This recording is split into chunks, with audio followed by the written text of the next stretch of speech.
Yes, y'all. Welcome to another installment of Civic Cipher. I am your host, Ramses Ja.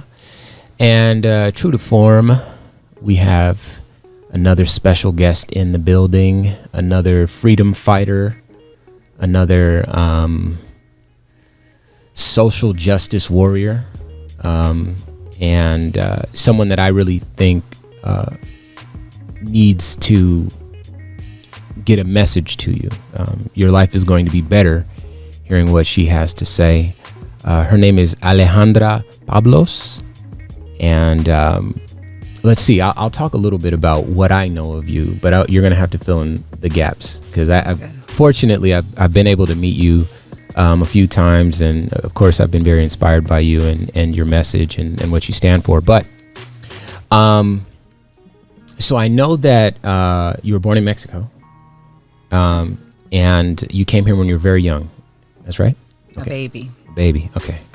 And I want to say you spent some time in Tucson, right? Mm-hmm. Okay. That's where I grew up.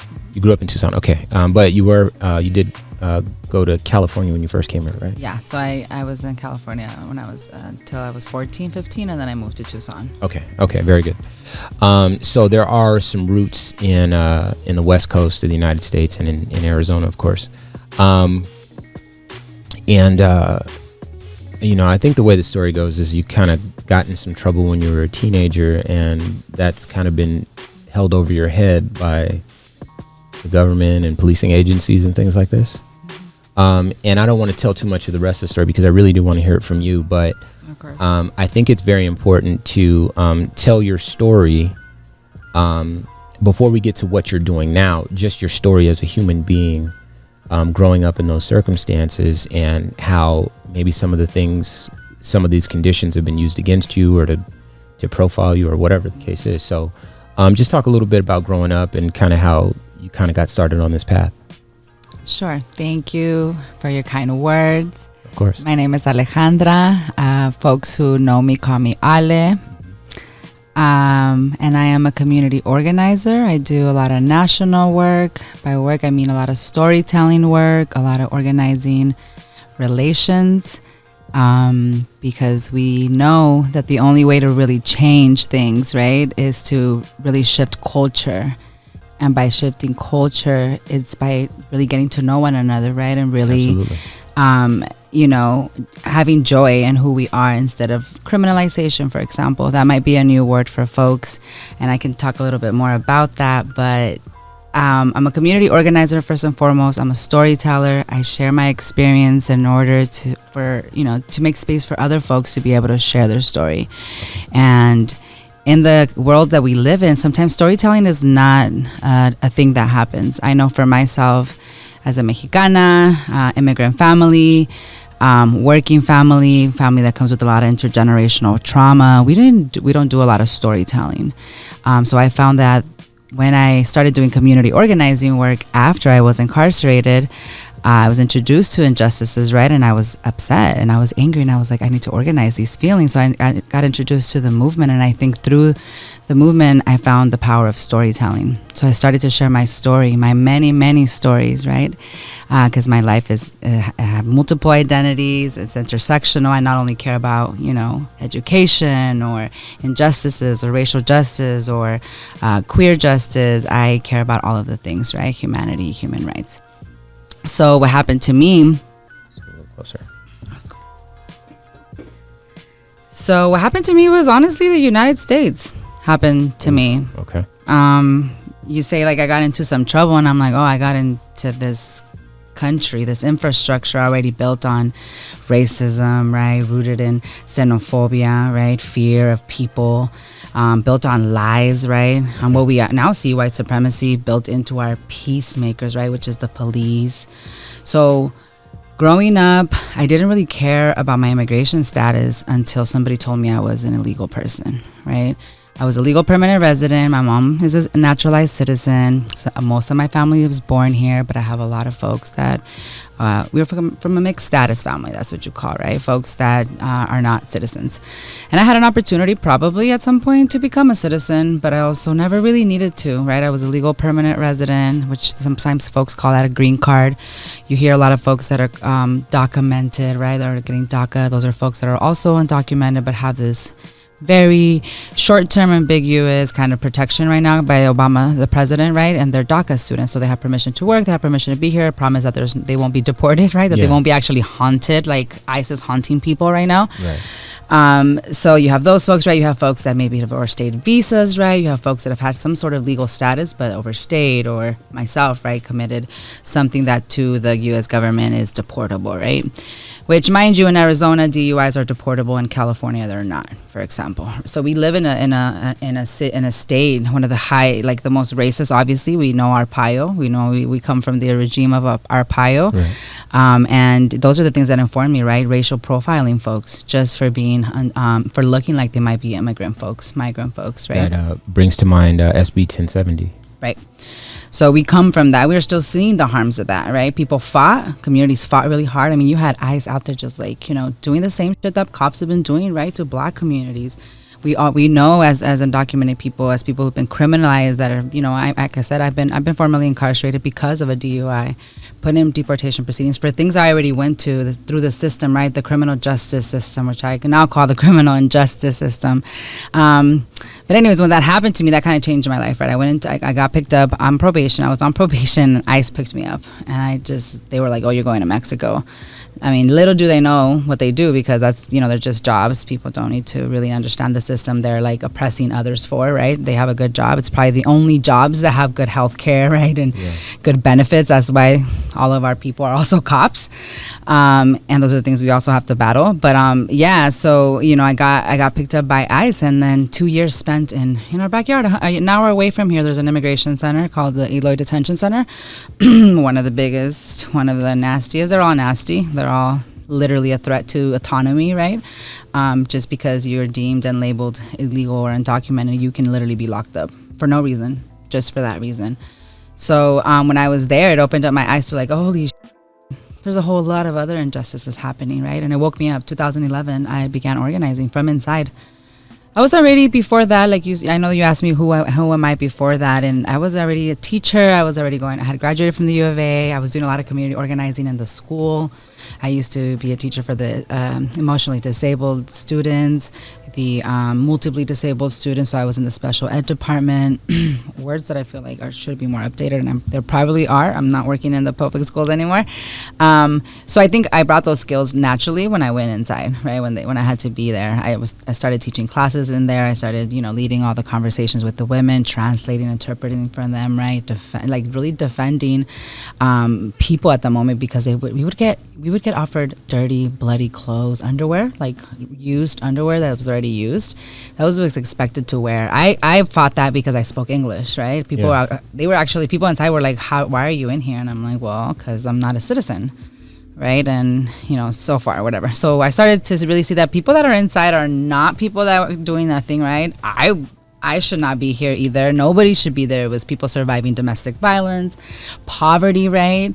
Abuse, all of the stuff. And then I started to see how bigger it was than us. It was like, oh, this is like the shit that the world governments are doing, right? So then I started to really I didn't want to let it go. I came home. I was there for 2 years, and I was only released. I'm still in deportation proceedings as somebody who's lived here my whole life.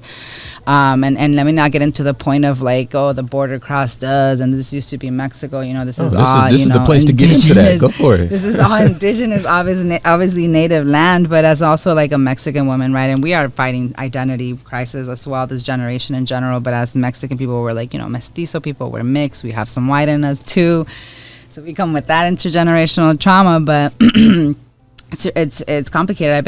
I'm fighting for 9 years now. It's going to be 9 years September 20th when ICE picked me up and handcuffed me and didn't let me go for another 2 years until we fought to come home. after going through many courts, spending thousands and thousands and thousands of dollars for things I've already gone through the system that's supposed to just be the system. You're supposed to go through it, rehabilitate. I didn't get that benefit of the doubt, right? I didn't get to rehabilitate. The last thing that happened in my immigration court cases, actually, I went through the last court. I saw a judge and the judge told me to my face, like, you haven't rehabilitated yet. The community turned in over 300 letters of like character, right? Over 150 individual letters, mad people outside the court, right? Just hella attention, just, mass attention, national attention. My case went really viral. And he still looked into my eyes and said, like, you deserve those charges. You deserve what's happening to you, and you didn't rehabilitate. So just that hypocrisy, right? Because again, laws are here for Black and brown indigenous people. People are above the law. The cops are here to protect them, right? They take them down peacefully, and they shoot us just by the color of their skin or how we look. We're a threat, right? So I started to grapple with those things, and just started sharing. I came out organizing, volunteering, doing what I could. I actually, met you originally doing some just community work, right? Because that was important to me. But I started to just get real politicized, because I understood that the things that I also stood by, the identities I led, right, were criminalized. So I think fast forward, I started to share my story maybe 3 years after being released out of prison, and I just started to share my story, and I started to see that, wow, people are receiving it really well. Yes, I have some people that don't like it, that, possibly sometimes even some of my own peers, right, or maybe cringe that I'm just too unapologetic or just really open and just complicated and unapologetic about it. And I think it's been a long journey, but I started to share my story, and that's what I became. I became kind of also like doing some writing, right? So I think my organizing work is like around building relation, sharing my story, and like building with people, and creating new projects and sustaining ourselves. It's really complicated when you're going through immigration proceedings. Folks sometimes can't work. Sometimes you can work. Those things are considered, right? Those things follow you, that you've been criminalized into the criminal justice system. I've been arrested for being at protests, right? Profiled in Virginia, doing reproductive justice work in DC. I was doing that kind of work in the DMV area as well, and like being at protests, fighting ICE over there, being arrested, being brought back over here. I've been asked to turn myself into ICE. Imagine. We hear today, I don't know if you've heard, but ICE was allowing hysterectomies, right? Literally, I did hear about that. The womb out of migrant women that were detained without consent, right? So those are the people that like I've had to go in and out repeatedly, just because ICE feels like it, right? Just because they say they have some risk assessment tools, which are the same tools that like say that people in certain zip codes, right, in certain neighborhoods are already like maybe gang related, right? Again, that kind of like those algorithms that the cops use, right, to bring people in to say, oh, you're going to be a risk, right? Things that follow people outside of when they are done with their prison time and they go into probation, risk management assessment. Always is just criminalization from prison to prison to prison pipeline, right? There's like really no true freedom.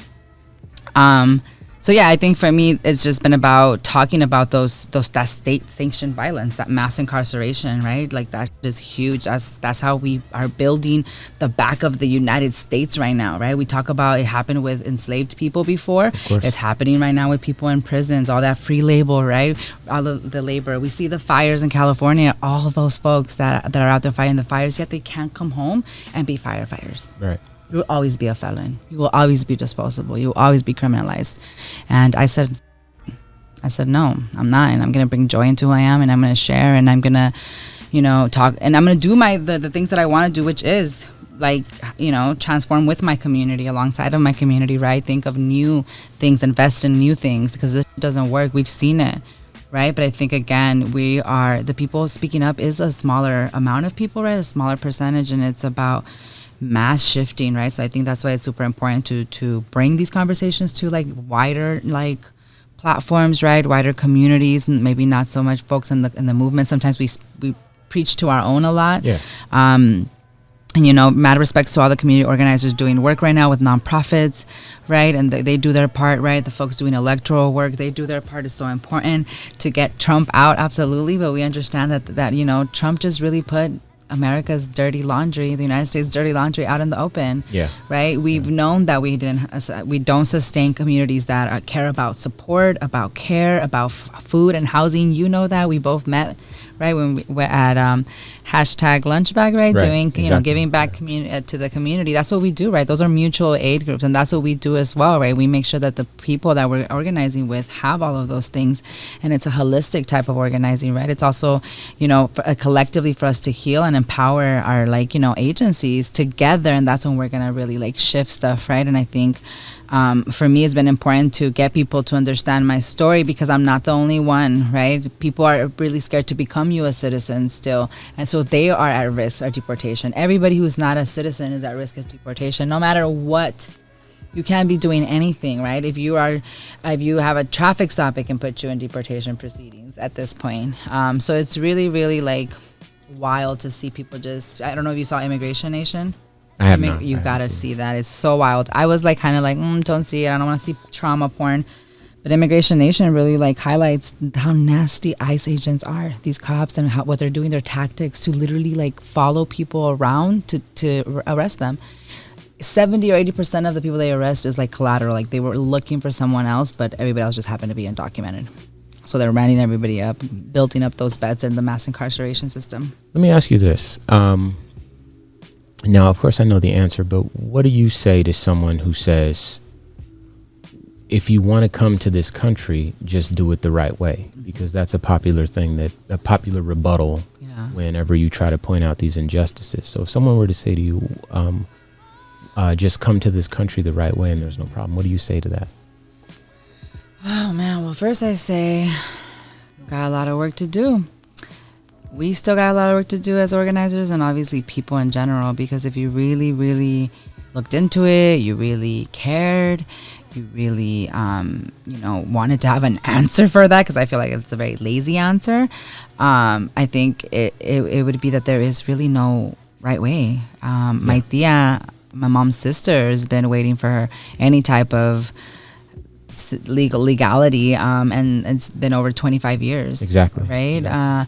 Yeah. We see the racism in who gets to be allowed. You have a list of and also because Mexicans are right next door, we're also really low priority on any really relieves or applicants to come, and there's sure. lotteries and all this, Mexicans, Filipinos, right? The worst of the worst are, of course, not, they don't get a lot of lottery tickets, or, it's really complicated. But it's, again, we got to look into that. We can't just say, oh, do it illegally, do it the right way. There is no the right way when literally the system is racist in itself, right? When right now we're seeing a lot of white immigrant people getting more permissions to come, right? When we're having bans all day, when we literally right now at the border of the United States and Mexico, there's a refugee camp, the worst of this kinds of the world, and we have it. And of course, the administration and the media, right? That's right wing, because the right wing owns the media. That's why it's important for you to have this radio show, for us to create more programming around this, for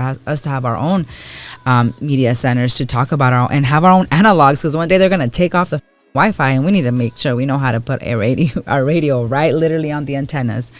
But right now, literally a refugee camp at the border. People are literally being raped, robbed, hungry, intense in summer, intense, right? And we denied them their human right to ask for asylum, and literally this administration and Trump is above the law. Right, so people say I've broken laws. What is literally happening? But we get criminalized, right? I'm disposable. So I think it's a mass shift on this is bullshit, right? What is this democracy? Who's a part of it? The Constitution? Who are these men? Clearly not us, not people of color, not black and brown and indigenous men. So you start really to think what the is going on, and you start. So I think for those people, it's just it's time to do some real work, real research, right? And if you have that much privilege to be such away from communities that, you know, that you really don't understand why we're where we at, right? Why people are desperate, right? Why people like literally why we're begging for $15 an hour when we know that burgers are $15, right? Like if you really like have that privilege, then it is going to be difficult for those folks to open up, right? But are we talking to those folks? Right? Is that my audience? I can't turn everybody to, do you know what I mean? I got to talk to our people, right? Our people that are right there. Still, our people next to my neighborhoods that are calling the police, right? My own people, my own family members that are pro cops or pro ICE agents.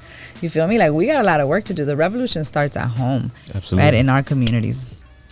So I want to, if you're just tuning in, our guest today on Civic Cipher is Alejandra Pablos. I want you to talk a little bit about Mi Gente. And your work with Mi Gente. Dope. Mi Gente is a Chicanx, Latinx digital organizing hub, a network of super dope healers, organizers, artists, you know, just activists, advocates, pro-black, pro-worker, pro-mujer, pro-queer, all of these pros, right? Because we need to say them. We need to say them, right? And we need to be out loud about it, and we need to bring joy in all of our identities. So it is an organizing hub. It's my political home, one of many of my political homes, but also one of my favorites. Okay. And it's where I've learned a lot and developed my organizing, been informed by. Mi Gente right now is doing a Fuera Trump campaign. I know that they are obviously, you know, have the voice and the platform for many Latinx people. Whether you identify as Latinx or not, you know, the diaspora of Latinidad and brown folks, they're really taking up that space. Somebody has to do it. It's super important. And Fuera Trump is one of the biggest campaigns they have going on right now. I think Mi Gente has also just been leading in like culture shifting, really bringing in. I was really fortunate enough to, you know, I'm a member obviously, and they supported my obviously and organized and led my campaign to come home when I got rearrested. So I talked about earlier 2011 and being arrested. I came home after 2 years, and then I got rearrested in March of 2018. They led my campaign to bring me home. That was because of the arrest in Virginia. Is that the Keep Ale Free? Yes. Campaign? Right. Okay. So which is what's currently happening is which is keep me from jail, right? We know clearly we there's little freedom. But real quick, I want to say this. If you have your phone near you, go ahead and type that in. Hashtag Keep Ale Free.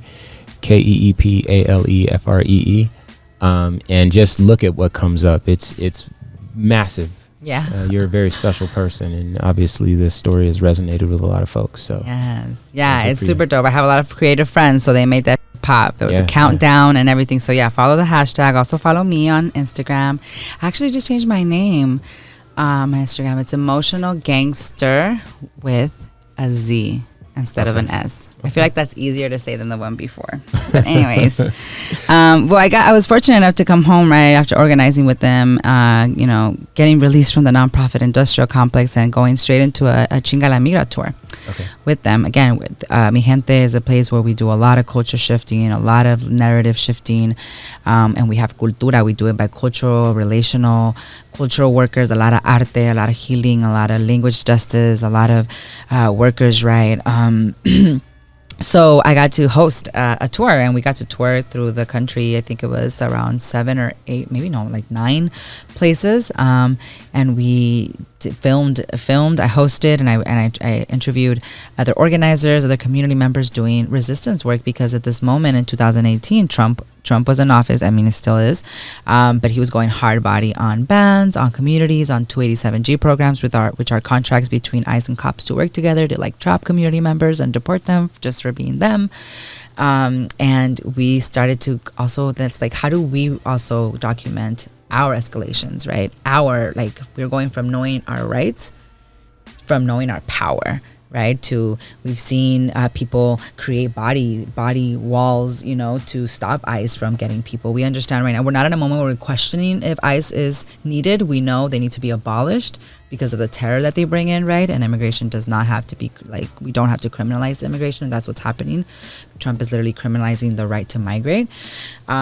So I think it was amazing to do some of that work, right? We documented that. We have a bunch of series. So if y'all are listening, please go to chingalamigratour.com. You can also find it on the Mi Gente website, but you can go, and it's a series, and we have they're like 5 to 6 minute little short films.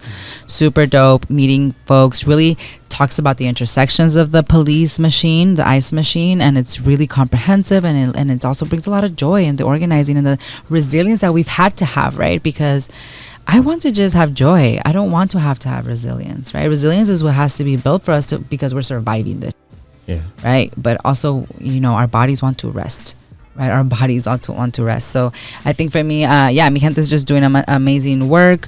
What do you like about Mi Gente? Well, before we get to there, I think there's a couple of things that you touched on, and I think that for a lot of folks that deal with, immigration, and just this narrative that, well, if you're born on this side of an imaginary line, then you get to do this, and if you're born on that side of an imaginary line, then you don't get to do this. And the sense of entitlement there, I think that it really is a sort of morally bankrupt position to hold. And I think that, especially for people that do migrate into this country, I'm from California, and I've shared that before, and I spent a good amount of my life in Arizona. Now, I've seen the world, I've seen the country, but I grew up around Mexican people, and I grew up near Mexico my whole life. And so I've heard a lot of very Mexican stories.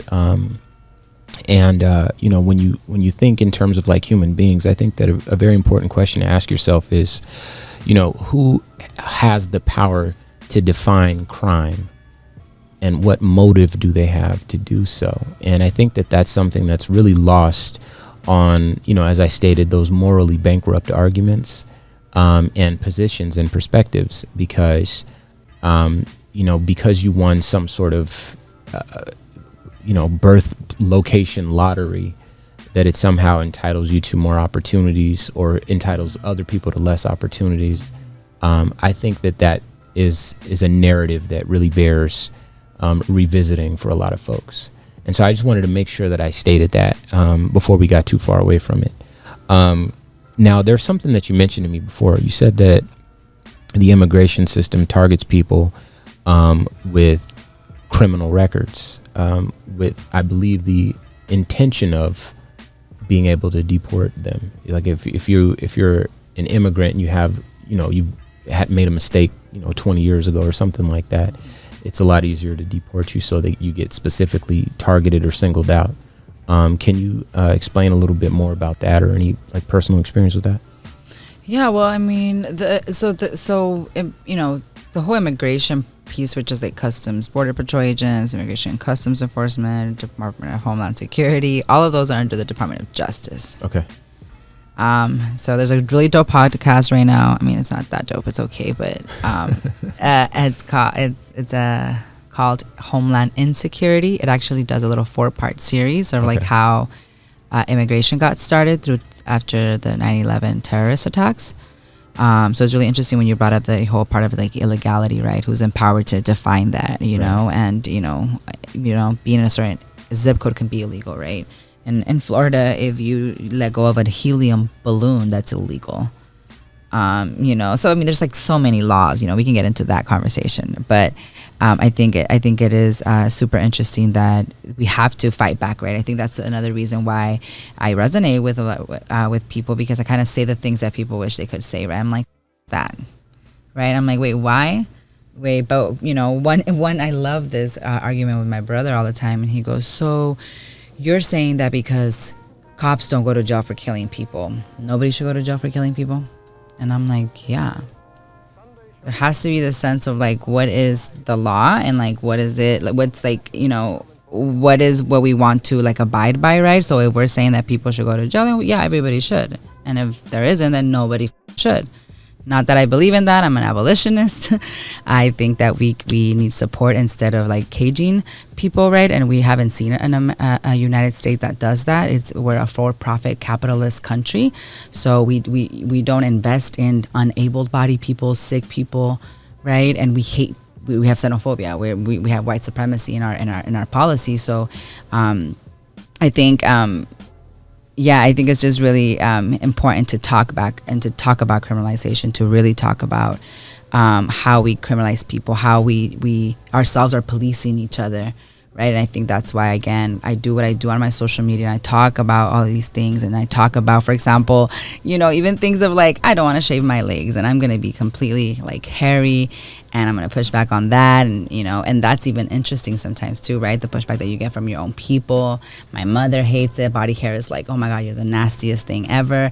But it's a moment to really talk about why, right? Why do we criminalize? Why do we force bodies to be different, right? Why do people get to be like, that's my preference, right? When it's like we should be like accepting people at all times, right? And it's, again, this capitalistic world, right, that's forced us to like abide by those like beauty standards, right? So I think it's not just this particular just immigration work that I do, right? It's just more like holistic, like, and pushback on patriarchy, right? On like policing bodies, on telling people what they need to do, right? When literally like this country has no say in that. Like, you literally have never taken care of people. History has shown us this, right? Like, we are just repeating history itself. Right now we're getting kids sprayed at marches and protests, right? We're seeing cops still being funded, right?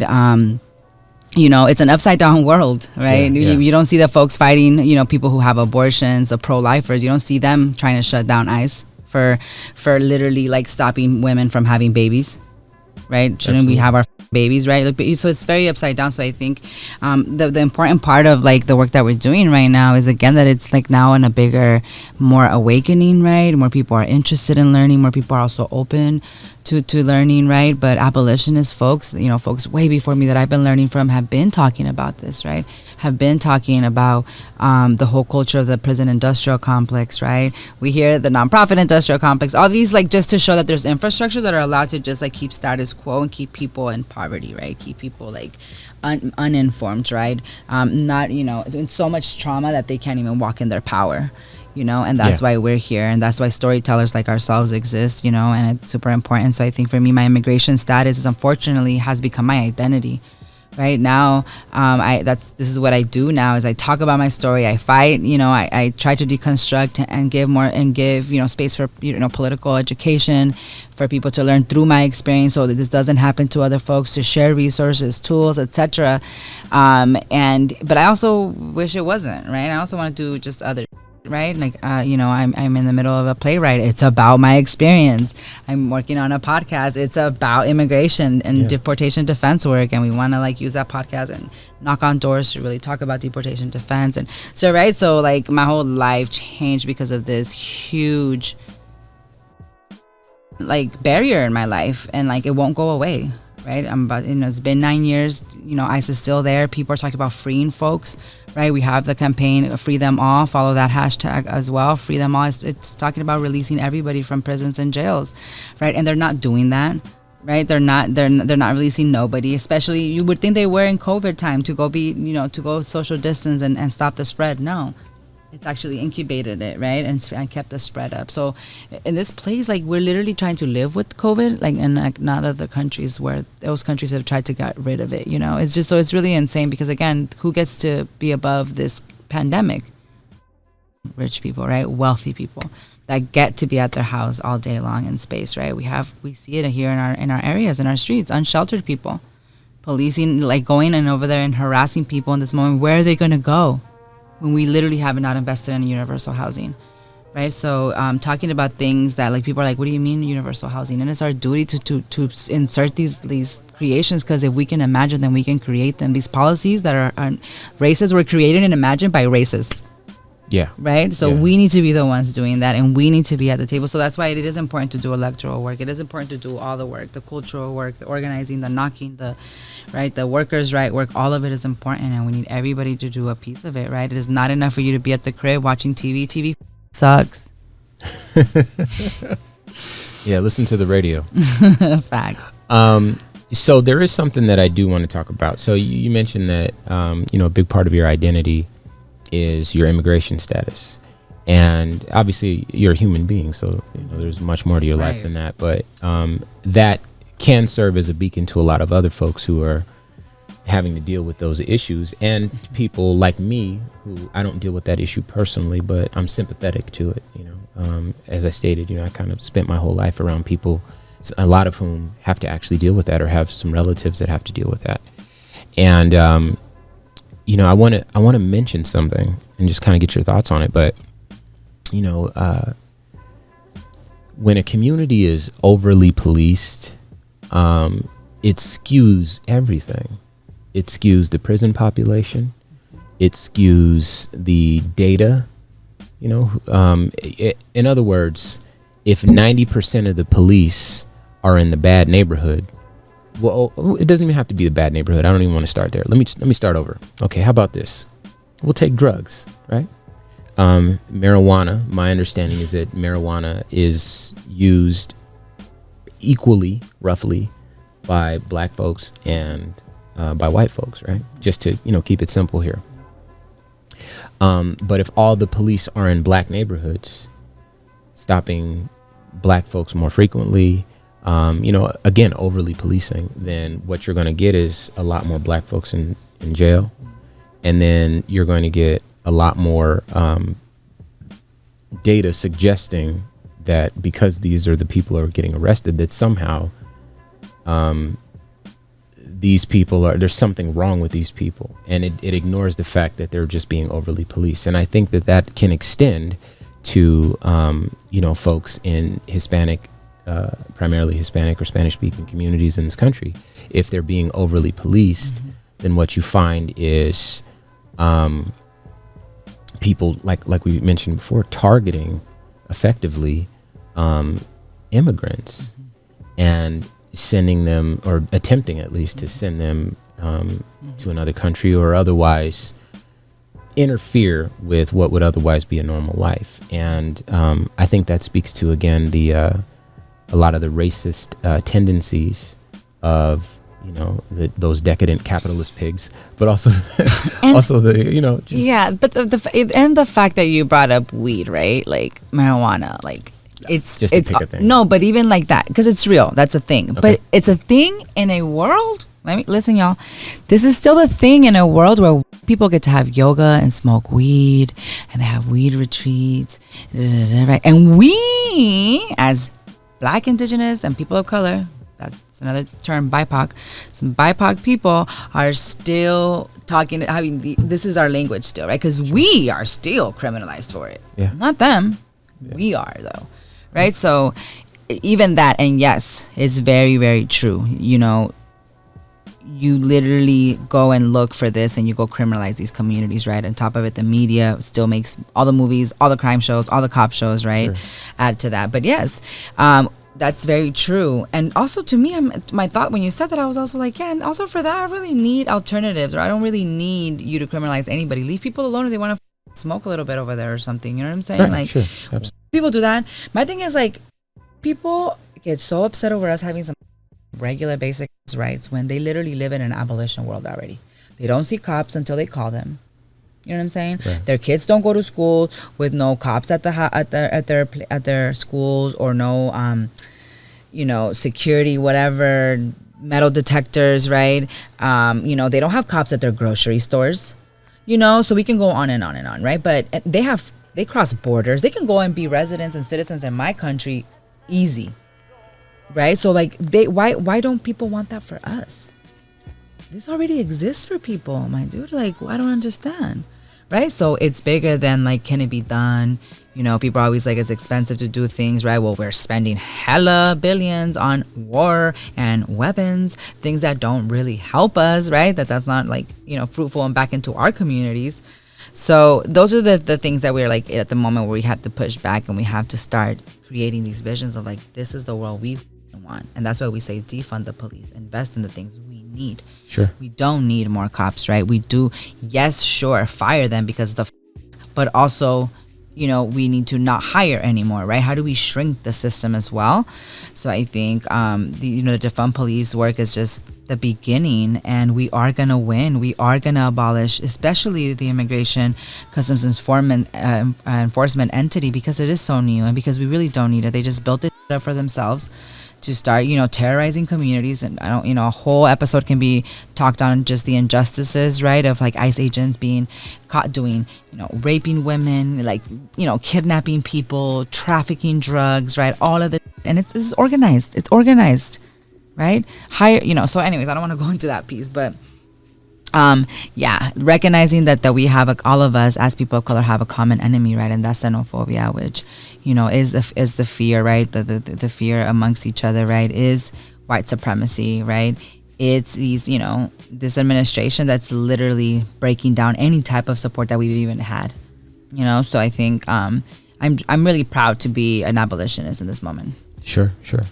And speaking of which, you mentioned earlier you were talking about you were inspired by someone, and I remember that I saw it somewhere, maybe you said it to me, but you said Angela Davis was an inspiration of yours. Yeah. Sure. So I mean, she's bad. I mean, she beat people in court. Like, they were trying to take her down, and she beat them. Like, I need to beat them at immigration, y'all. I need everybody's support. You know, so she's a hell of an inspiration, absolutely.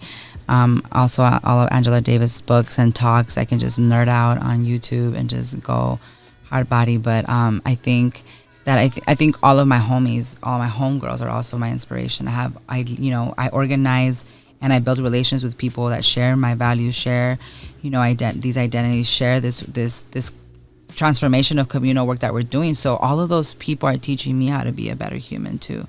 You know, some people got the Bible, super limited. I got community, ever evolving community, non-binary, which means that it doesn't ever abide by two binaries, whether it be female or male, or whether it be like it was bad or good, right? Something that even the President Obama started, right? Felons, you know, families, not felons, right? Or like, sure. You know, so always pinning people, right? DACA, right? People, these kinds of students deserve legalization, but the rest are disposable. There's 11 million plus of us that are non-citizens, you know. So I think the fact that people are opening up these conversations, are fighting back and being like, you know what, yeah, even if I haven't had a bad interaction with the police, like that, I see that there shouldn't be, you know, these deaths, you know, and so forth. So that's actually what I wanted to touch on. So we've mentioned a lot of things about race, about black and white, or Hispanic, or how do you say it? Latinx. I like that. I do.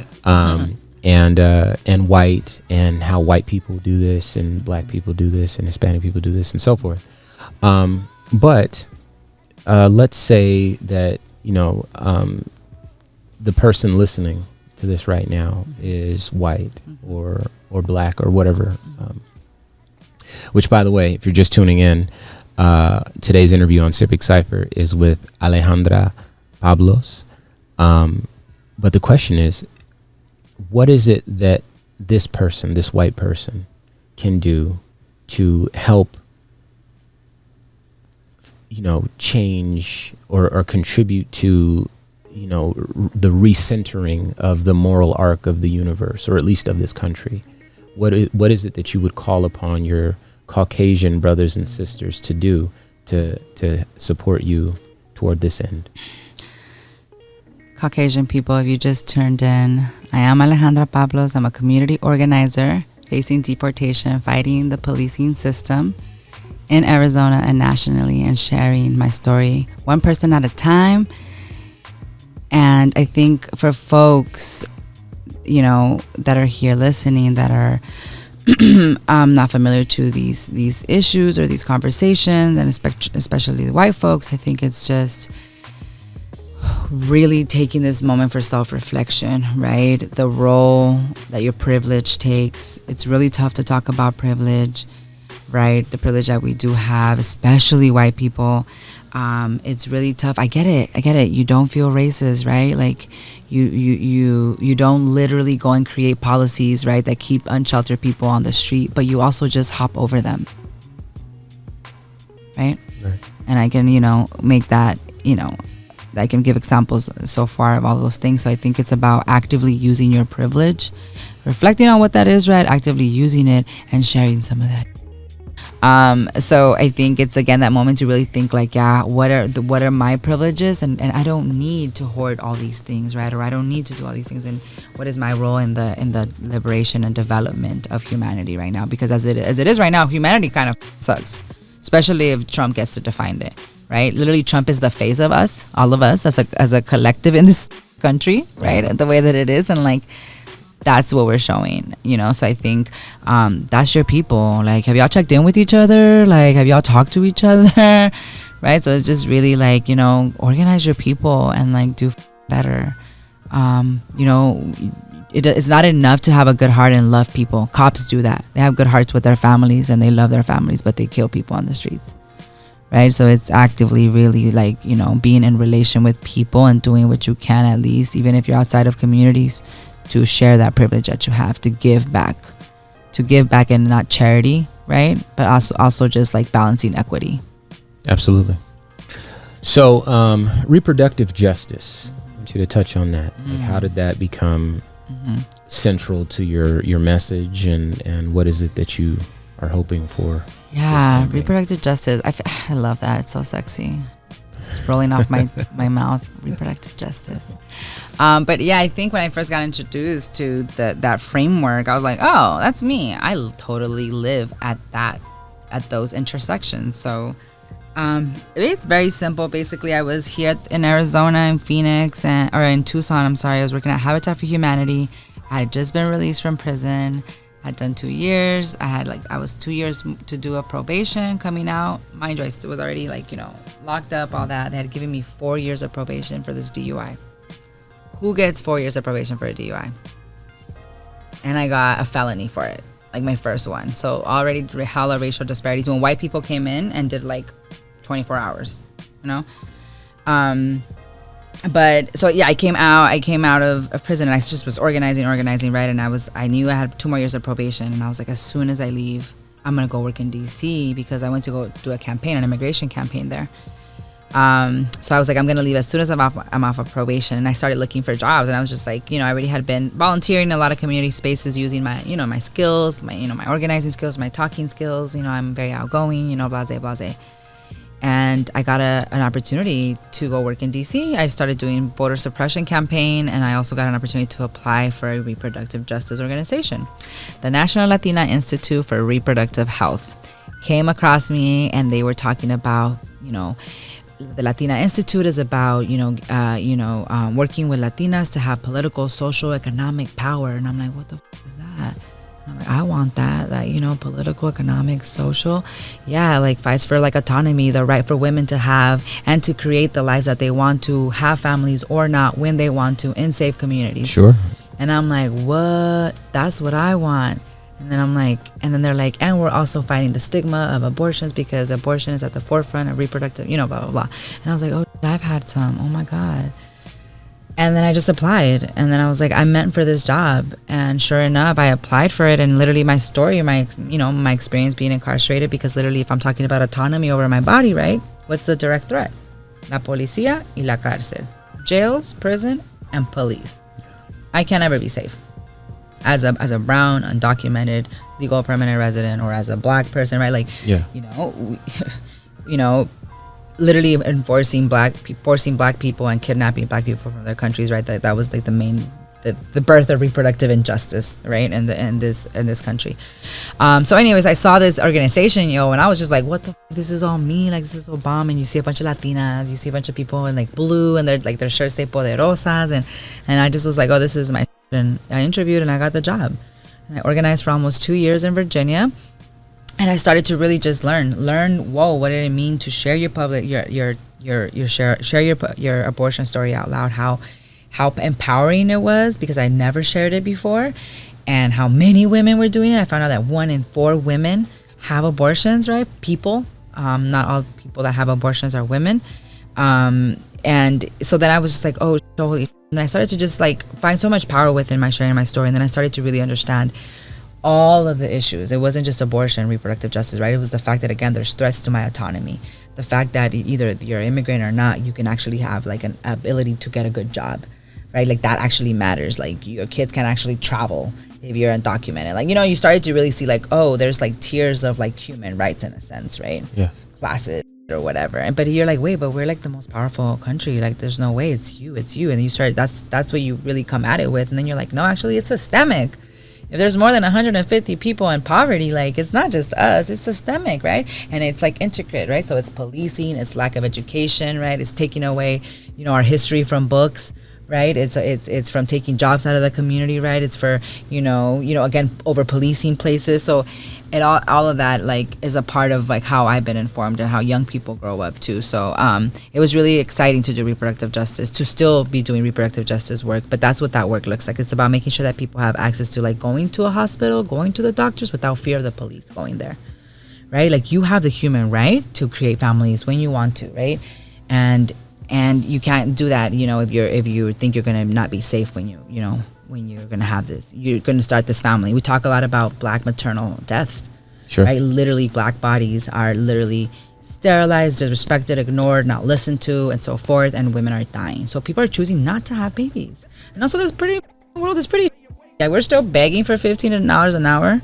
Right, you can barely everything's going up, but your wages are not going up. Like, why would I want to have a child here? I can barely afford my own. You know what I'm saying? Like, so just really understanding that reproductive justice was literally about, it was the threat of you owning and making a decision over your body. That was what people off, right? That's the root of like people being criminalized, right? People choosing to have abortions because like if you don't abide by what the status quo is, right, about this ideal about what the United States is, which is this like faith pro-life in a sense, right? Like, or even in our communities we're very pro anti-abortion, Latinos, Black folks, like we're very still, so that's why it's important that we do this work in Spanish too, and so forth.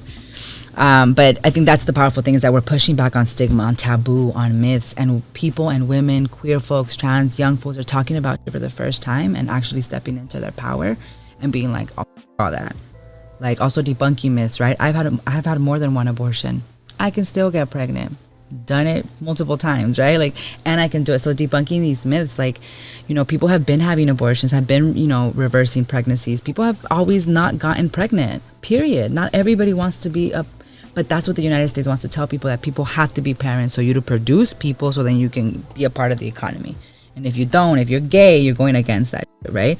You're not producing humans, right? If you don't get married, you're not like buying into the tax world, and so forth. So you start understanding that it's bigger than you. That's actually like, oh, this is just the way of that I'm supposed to be in formation. And we're saying that formation, get in our own formation. Absolutely.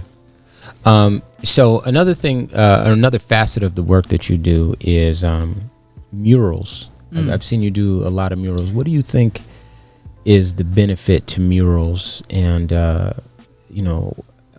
just explain their role in? I'm glad. I feel flattered that you think I make murals, but I don't. And I'm always, but yes, curating. I wish I was more artsy for real, because I'd be having some bomb designs in my head. But yes, so I work in, I organize amongst creatives and artists and muralists and painters, and I'm one of the organizers in a newly organized, collective that's really creating arte and images and visions and visuals for a world without police, for a world where people actually thrive and not get killed. So we've been designing a lot of things, and yes, we've been a part of some community projects where we organize, for example, the Dion Johnson Justice for Dion mural on 7th Street. And so I think for us as creatives, as community organizers, it's about creating the city we want to see. Sure. That includes what's art, what's on the walls. What do we want to see? What is the messages? What do we want to hear? And I think, again, you said we need to have our own out, because we're being literally censored all the time too as artists, So the community work that we're doing right now is trying to do more community murals. We're trying to finish that Dion Johnson mural, so we're fundraising right now to pay Giovanni, the Black artist, to come back and finish that mural. But I think it's also important to be working within other communities to make sure that we're, again, putting up the demands of the community, right? Right now, we still have seen no justice, right? Over 100 killings just with, this new mayor in Phoenix, right? Over 100 people have died, or I think it was like 109 cops have killed. Not just shot, that's a bigger number, right? And it's all happening right now under our noses, right? And we're allowing that to happen, right? Sure. So I think it's important just for us, for not just murals, but we've done a lot of some wheat pasty murals too, but to keep uplifting that, right? To make sure that people are not forgetting. So we have a wheat paste mural also on 15th Street. 15th Ave, 15th Ave and Polk Street by Van Buren. And that's another Deion Johnson wheat paste that calls out the cops being murderers, Blue Lives Murder. And then the next wheat paste is a dope image created by actually Mexico City artist. It was a tribute to George Floyd. It's super powerful. It's huge and big. So there's a big George Floyd wheat paste on 15th Ave next to Deion Johnson on Polk Street. And then there's the Deion Johnson mural on 7th Street. So yeah, we're working on definitely doing more bigger stuff, more projects. We're working on possibly getting some billboards, but we're also meeting censorship through that. We want to get some bus ads, but right now we're just building and creating a lot of digital stuff. Did you get to see the WAP image we just created? I think so. Come on, that was like genius. That was definitely, something that I worked with another designer to do, right? And it was around, switching it back to the weak police, right? Because on that day they actually were threatening the women of some of the community organizations, the director of an anti-police org, a brown immigrant woman, and then the black femmes from BLM local Phoenix Metro, right? And really the cops really organizing, and the white ring really organizing to put threats. So there was a lot of threats, and when there's threats it's because we're doing something right? So was able to use that WAP acronym, right, to put weak police and put an image of a policeman all scared and these two beautiful black women and brown women. It was Cardi and Meg, and all over them they had just written free them all, Black Lives Matter, all of these dope messages. And again, it was giving that vision of that's how scared they are because we're so powerful, we're big, blah blah blah. So I think the role of artists right now and creatives is to uplift those visions, right, of a pro community future, one that doesn't invest in policing and violence and militarization, right, and literally disposing of people, one that actually, instead of funding prisons, can fund more rehab centers, right, where more just care for the elderly. There's no profit in caring for old people, right, and unabled people, so we don't give a about that. And that's what we're saying, that we want the money, and take that money, because who has that money? More than 700 billion. The Phoenix City Police has that, and we want to get it from them. They're going to give us that money. And that's the goal, that's the vision, and that's the mood every day, and that's what we're trying to invite all the folks, to get with that, because it's not just about getting cops to lose their jobs, although that is the goal too, is to shrink the system, to not need them to have cops. And your fathers, your uncles, y'all, they're not going to be jobless. We're going to be creating other things. They should also probably go through some heavy unlearning after being cops before we let them work in our community. Sure. But the thing is, we're going to be creating jobs and new systems. So y'all can go be counselors or some coaches or some builders or something, there's other things. Sure. So once again, if you're looking for a champion with respect to, abolishing ICE, or if you're looking for a champion with respect to reproductive justice, or just the unfairness that's built into the immigration system or the criminal justice system, or the way you said it was the criminal injustice system,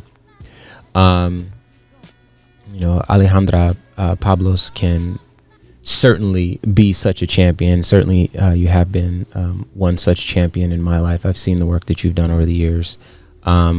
A very, very much an inspiring person, and I'm grateful that you took the time to come and hang out with us here on Civic Cipher. But before we go, just know that this show exists for the community. So if you have any questions, you got any topics, anything like that, you can hit civiccipher.com or follow us on all social media at Civic Cipher. And also, don't forget that this show is also supported by the community, so you can also donate through the website. We made it very easy for you to do all that. And before we leave, one more time, make sure that you hit your social media so people can keep up with you. Yes, y'all. So get on Instagram, Emotional Gangster with a Z, not an S. And I'm also on Twitter. If y'all want to put me on Twitter, Ale La Plebe, ALELAPLEBE. Should probably try to switch them together too. So I'm really excited that if folks do follow me, go to the website keepbodifree.org. I also update there, but my social media, Instagram is the best way to get connected and to get access to resources and just like this conversation and this love that I also share. Absolutely. You're an inspiring person. And once again, thank thanks you so for much. coming to hang out with us on Civic Cipher. Be sure to check us out next week, same time, same channel. And until then, you guys take care of yourself. Peace.